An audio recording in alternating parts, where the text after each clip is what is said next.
रामकृष्ण हरी मित्रांनो, आपण आज कांद्याच्या प्लॉटवर आलेलो आहे. आपल्यासोबत शेतकरी आहेत. नाव काय आपलं? मोहन अंकुश मोरे. थोडं मोठ्याने. मोहन अंकुश मोरे. आपला किती दिवसाचा प्लॉट आहे? हा 50 दिवसाचा प्लॉट. आधी यांचा प्लॉट थोडासा खराब झाला होता.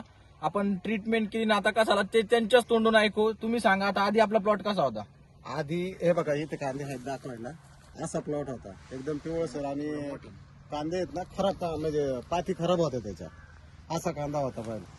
आणि कडुसकर शेट आल्यानंतर ते म्हणले मी सांगतो त्या औषधाचा प्रयोग करा, तुमचे कांदे 1 नंबरच होणार, 2 नंबर सुद्धा नसणार. तर त्यांनी मला जी औषधं दिली त्या औषधाचा वापर केल्यानंतर पहा कांद्यांचा 1च नंबर म्हणजे त्या रिझल्ट आलेला आहे. तर फवारणी आपण दिली होती आणि पाण्यातून त्यांना कॅल्शियम दिलं होतं ऑक्साईड मध्ये. त्याच्यामुळे मुळ्यांची वाढ झाली, अपटेकिंग वाढले आणि मुळे 1 नंबर झाली. कांदा पण चांगला झालेला आहे. आता कांद्याने असे गाठी पण पकडलेले आहेत.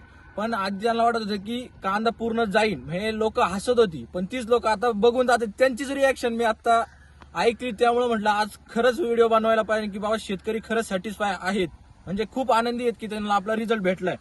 आता तुम्ही बघू शकता बघा, तर गाठी पण चांगल्या पकडायला लागलेत. दिसतंय का? गाठी दिसतात का? तर त्याच्यात आता परत बऱ्याच दिवसांनी आलेलो आहे. त्याच्यात फक्त पिवळा मावा आहे, त्याच्यासाठी ट्रीटमेंट देणार आहे. त्याच्यानंतर अजून जोर खाईन आणि एक सारखी सगळ्यांना गाठी पकडण्यास मदत करीन. तर परत भेटूया ह्याच प्लॉटवर काही दिवसांनी. रामकृष्ण हरी.